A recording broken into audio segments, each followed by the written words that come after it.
दुनिया का सबसे कम उम्र का सीरियल किलर, जिसने महज 8 साल की उम्र में एक दो नहीं बल्कि तीन हत्याएं की। एक ऐसा किलर जिसके घर वाले जानते थे कि वह हत्याएं कर रहा है, लेकिन फिर भी उसे नहीं रोका।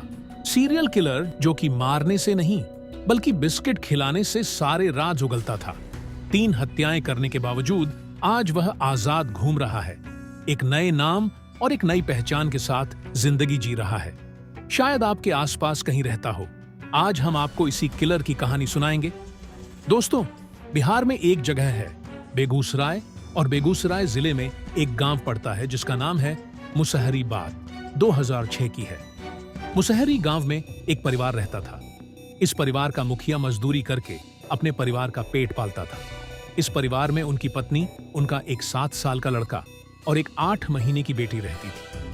एक दिन उसके छोटे भाई की 6 साल की बच्ची अचानक से गायब हो गई, मगर इस घटना की खबर उन्होंने पुलिस को नहीं दी। पर पूरे गांव में यह बात फैल गई, क्योंकि गांव के सभी बच्चे आपस में मिलकर खेलते हैं, तो उनमें से एक बच्ची का गायब हो जाना किसी से चूक नहीं सकता था। और गांव में अक्सर ऐसा ही होता है कि पूरा गांव एक दूसरे को जानता है। सिर्फ बड़े बड़े शहरों में ही लोग अपने पड़ोसी तक को भी नहीं जानते। कुछ समय बीतता है और 6 महीने बाद इस परिवार की एक 8 महीने के बच्ची भी अचानक से गायब हो गई, और यह बात भी पुलिस को नहीं बताई जाती। मगर यह खबर भी गांव के लोगों के बीच फैल गई। अब गांव के लोगों को समझ नहीं आ रहा था कि आखिर यह हो क्या रहा है। सिर्फ 6 महीने के अंदर ही गांव के एक ही परिवार के 2 लड़कियां गायब हो गई थीं, और अब मुसहरी गांव के लोगों में थोड़ी बहुत दहशत फैलने लगी। इसके और साल 2007 में उसे गांव से एक और 6 महीने की बच्ची अचानक गायब हो गई। पर इस बार पहली बार ऐसा हुआ कि जो बच्चे गायब हुई वह किसी और परिवार थे जिनके 2 बच्चे गायब हो चुके थे। उनके पड़ोस में ही चुन चुन देवी नाम की एक महिला रहती। उसकी एक 6 महीने की बच्ची थी जिसका नाम था खुशबू। बेटी को वहीं पास के ही प्राइमरी स्कूल में खिला रही थी। अचानक से उसे अपने घर का कुछ काम याद आया, तो अपनी बेटी खुशबू को वहीं स्कूल में ही सुलाकर चली गई। थोड़ी देर बाद जब वह वापस स्कूल में लौटी तो देखा कि खुशबू वहां नहीं है। उसके बाद चुन चुन देवी पूरे गांव में चारों तरफ उसे ढूंढती है। सभी रिश्तेदारों से पूछती है, पर खुशबू का कोई अता पता नहीं चलता।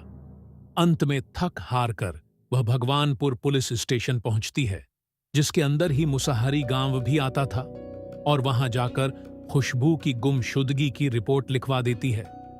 जब किसी बच्चे के गायब होने की रिपोर्ट पुलिस तक पहुंची, इसके बाद गांव में पुलिस ढूंढती है और लोगों से भी पूछताछ करती है, मगर खुशबू का कुछ पता नहीं चलता है। मगर खुशबू की मां बार बार यही कहती है कि उसने आखिरी बार अमरजीत को अपनी लड़की के पास खेलते हुए देखा था।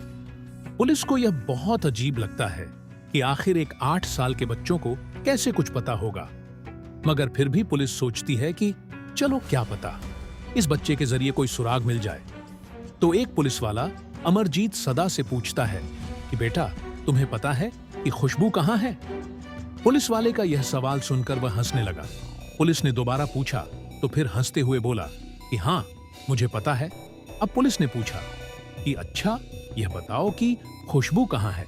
तो फिर कुछ नहीं बोला और बस उनके सवाल पर हंसता रहता है। फिर अचानक बोलता कि अगर मुझे बिस्किट दोगे तो मैं सब बताऊंगा।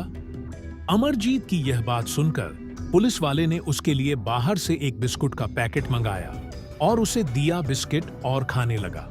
उसके बाद पुलिस ने फिर पूछा कि अब बताओ खुशबू कहाँ है? तो बिस्कुट खाते खाते अमरजीत बोला कि मैं उसे खपरेल से मारकर सुला दिया। यह बात सुनकर पहले तो पुलिस वालों को लगा कि यह क्या बोल रहा है। फिर उन्होंने अमरजीत से दोबारा पूछा तो उसने दोबारा भी यही बात बोला। फिर एक पुलिस वाला पूछता है, ये बताओ कि तुमने खुशबू को कहां मारा? तो वह बोला कि चलो मैं वह जगह दिखता हूं। पुलिस वालों को अपने साथ लेकर उसी स्कूल से थोड़ी दूर एक सुनसान जगह पर ले गया और वहां पहुंचकर एक झाड़ी की तरह इशारा करते हुए बोला कि मैं उसे यही सुलाया था। पुलिस उसे झाड़ियों के पास गई तो वहां एक छोटा सा गड्ढा था जो कि घास, फूस और पत्तों से ढका हुआ था।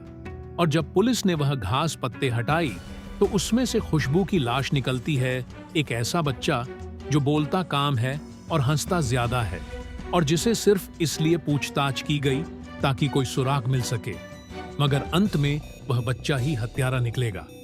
ऐसा किसी ने दूर दूर तक भी नहीं सोचा था। इसके बाद पुलिस वालों ने उसे गिरफ्तार कर लिया और उसे अपने साथ पुलिस स्टेशन ले गई। मगर अमरजीत अब भी पुलिस स्टेशन और पुलिस वालों को देखकर बस हंसे जा रहा था। शायद उसे कुछ पता ही नहीं था कि यह पुलिस क्या है, पुलिस स्टेशन क्या है और कानून क्या है। जब पुलिस ने अमरजीत से पूछा कि तुमने खुशबू का मर्डर कैसे किया, तो वह बोला कि पहले तो प्राइमरी स्कूल से खुशबू को उठाकर गांव के बाहर एक सुनसान जगह में ले गया।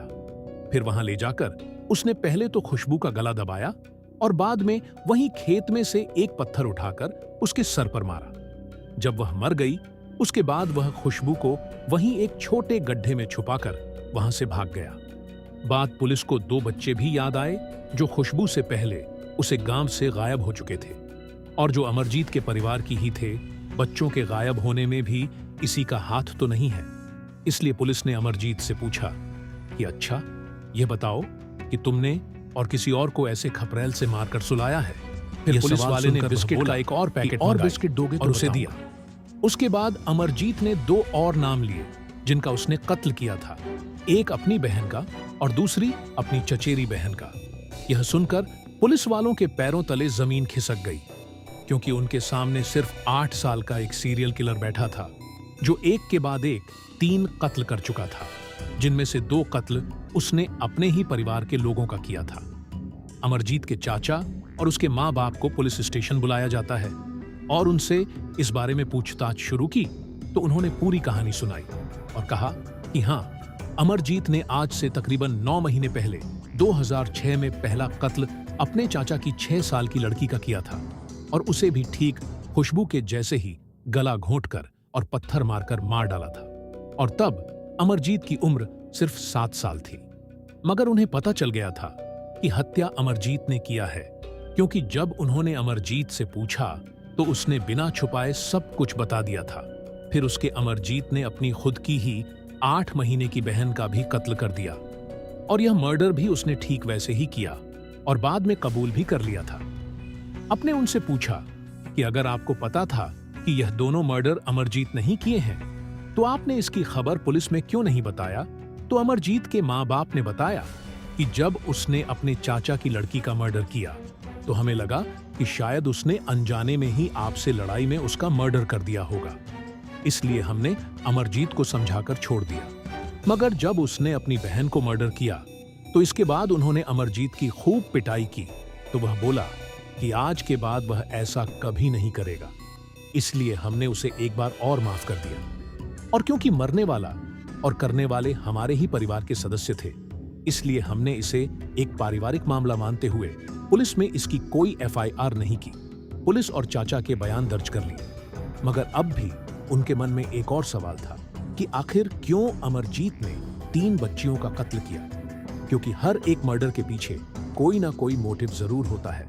तो यह जो 3 मर्डर अमरजीत ने किया, उसके पीछे क्या मकसद था, और इसका उत्तर सिर्फ अमरजीत ही दे सकता था। फिर उसी की भाषा में पूछा कि तुमने इन तीनों बच्चों को क्यों खपरेल से मारकर सुलाया? तो अमरजीत बोला कि मुझे ऐसा करने में मजा आता है। जब मैं उन्हें दर्द में देखता हूं, तकलीफ में देखता हूं, तो मुझे बहुत अच्छा लगता है।